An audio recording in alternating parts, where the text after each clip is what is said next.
There are seniors who woke up this morning who don't know when they're going to eat again.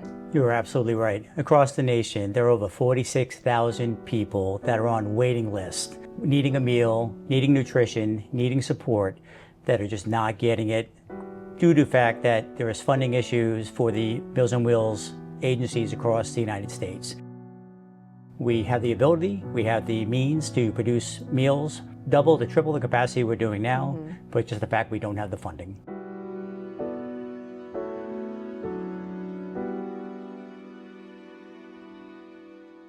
So the purpose of this video is really to help people understand what Meals on Wheels truly is, how you qualify, how the meal gets from the kitchen to the senior's table. Okay, so qualifications for Meals on Wheels is you have to be 60 and older, be homebound, means you can't drive, you're not gonna be able to get out of your house, and then you go through a qualification process. It's not the fact that, you know, how much money you make, those type of things. It's the fact that you can't leave your home. Again, most of our people are low income. Okay. They're choosing between paying the electric bill, paying for the medication, and food. But we also have clients that will donate quite a bit of money towards the meals, but they're homebound. You know, you may go up to a client's house and you'll see that their houses are perfectly manicured, and then you delivering to their doors, but that's because they can't leave their home. Right. And they need that socialization, they need that safety check, and they need that meal delivered to their home.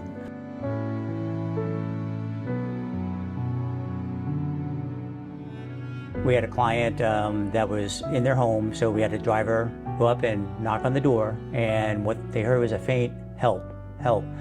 And it was just, my God, they went into action. They made the contact, they called 911. They were able to get them in there, and then inside the house was a gentleman that was actually in his bed. This was a Monday morning, so he had been trapped in his bed since Friday.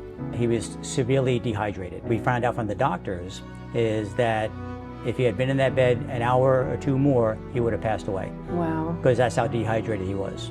And the fact that, again, our volunteer knocking on that door, getting there in time, hearing that help cry, saved his life. That safety check is so important. It's not just about the socialization. It's not just about seeing somebody's smiling face, because sometimes those drivers are the only people that person sees all day. Absolutely, absolutely. I go along with drivers, and we were doing like what we call temperature checks. And then so we follow a volunteer, and so we go up to a client's house, and this woman comes to the door, and she is dressed to the nines. What I'm saying, she's having pretty dress on, makeup, hair done. She's not leaving the house. She's staying with that. But when she comes up to the door, and then she looks at the volunteer driver, and he's got a big smile on his face. And she goes, "Okay, it's your turn." And he turns around, he goes, "Okay," and he tells her a joke. So every time they see each other and deliver that meal, they exchange jokes. So next time he goes up, she's gonna tell him a joke. And it just the warmth, and, you know, they become friends. You become really tight, and it's really a relationship more than anything else. And you become a volunteer driver. That route that you deliver, that's your route, and that's your friend, that's your family at that point. So really wonderful. And well, you know, because you drove.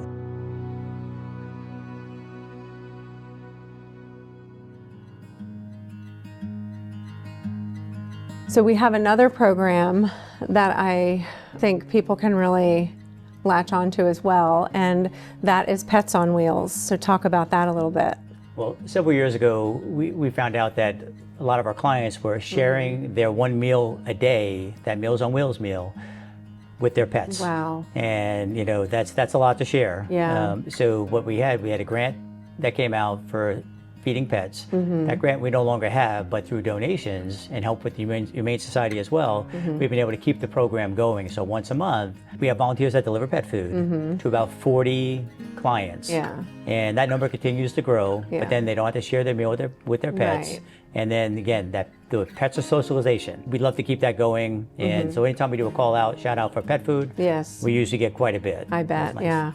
Just last week, we had a volunteer going to deliver a meal, knocked on the door, and they heard a noise. They just thought it was the client's cat. So they started to walk away, and then again they heard a faint help, and they saw a small window open on the side like a bathroom window, and they heard it stronger, help, help. So she yelled in and said, hey, I will get somebody, hold on, we'll get you help. Fire department came out, of course, a really young firefighter, jumped through the window, got in there to get to the client. Client had fallen the night before, was on the floor. She was severely dehydrated, so she was taken to the hospital, there for a couple of weeks. So a couple weeks later, that same volunteer was going to deliver a meal when she was back on the route. And as she came in, a woman said, are you the person that saved my life? And she said, yes, I was the one that called. And they held hands and they both started crying. Oh my goodness. Yeah, and so the bond, it was even tighter. And so it was, again, it was a great end to a story. And it's all because of what we do each and every day, that safety check and that socialization, and our wonderful volunteers, more than 650 strong. Great volunteers in our organization. Awesome volunteers. Yeah, really they're the lifeline. Yeah, and there's a need for more always, right? Because we have other programs as well. So there's always a need for more volunteers, whether it's with the Meals on Wheels, Aging Matters in Brevard has other programs as well. Right. And then the fact that we also do emergency feeding. So we do, during hurricanes, we feed 5 emergency shelters in Brevard County. So we do not close for any reason. We have a generator that keeps the kitchen going at all times. We're really essential to this community.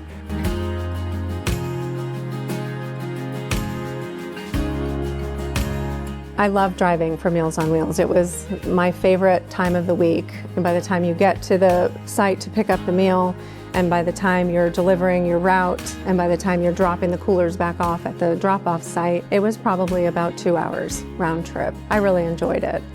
But that being said, I had 9 people on my route initially, and then it went down to just having 1 person. For whatever reason, people were not on the list anymore, and because of funding, we're not able to put people back on. Yeah, we have gone through a reduction in funding, but for the last several years, funding has been flat through the Older Americans Act. Having flat funding is almost like being cut in relation to the fact that cost of goods have gone up, gas prices, minimum wage has gone up each year. So with all those things happening, the more we spend on that, the less we feed. And so we've actually reduced the amount of clients we've been serving over the last several years. And that is the issue, again, across the nation. So we need more private donations to help supplement that, to bring those dollars up. We started the last 6 months is finally an Adopt a Senior program. Yes. The Adopt a Senior program is finally taken off to the point where a senior is adopted for an entire year. So where it's $2,000 to take a senior off the list for a year, or it's basically $38.50 for a week, and $167 for a month. So it's not so daunting as far as the number is if somebody could do that on a recurring donation. Right. And that's something that's all on our website where you can do that. But the idea is that it doesn't always take that large amount to get something done. Right. That $10 donation, $10 monthly, using that in the term of volume, well, if you have 1,000 people doing that, Right. That's where it really adds up as well. And that's where we need the community partnerships to really take that over to help us out more than that federal dollar, because we're not sure when we're going to get that increase. So that Adopt a Senior program, for $2,000, that will feed a senior for a year. Correct. And then since we started that, and that took off in June, again, it's about 35 people that have been taken off the list. Okay, so how many people are on the list? Right now, there's about 270 clients waiting to come off that list. Wow. I know that there are different levels of... Correct. Okay. So we go from a level 5 down to a level 1. The 5 is the highest nutritional need. They can't pay that electric bill. They're choosing between getting their medications. They can't leave their home, and they're physically unable to make a meal. And how many of those are on the waiting list? The Right now, we have about 10 on that waiting list, and as far as the next level at a 4, we have about 15 on that waiting list right now. So again, we have taken 35 off since June, which is great. We're very happy with that, but we still want to get those 5s off that list. That's the part that makes it hard to sleep at night. Right. Yeah. Yes. I bet. Been kind of bringing this list around to different talking events just to kind of show the point, and it's kind of, I call it the scroll, and it's actually made with 2 rolling pins from the kitchen, and it has a list of the names, and it's only first names, but it's where they're from. So it goes from the 5s down to the 4s and down to all the way down to the 1s, and it's from every part of the county. And so this is what keeps us up at night. The list never ends. There's always somebody else. 30% of Brevard County is 60 and older. And that number continues to climb, and we want to be there for them. Want to be there for them for a long time. Aging Matters in Brevard has been around for 60 years. We've made an impact, but we have so much more to do. And that's the kind of help we need, but we need the community's help. The community has been there for us before, but now we need them more than ever to take care of this issue, because these are your friends. These are your neighbors. These are your grandparents. These are the people you see on the street, but now they're calling out. I have stories where we're hearing they need your help. I need your help. Aging Matters in Brevard needs your help more than ever to take care of this problem.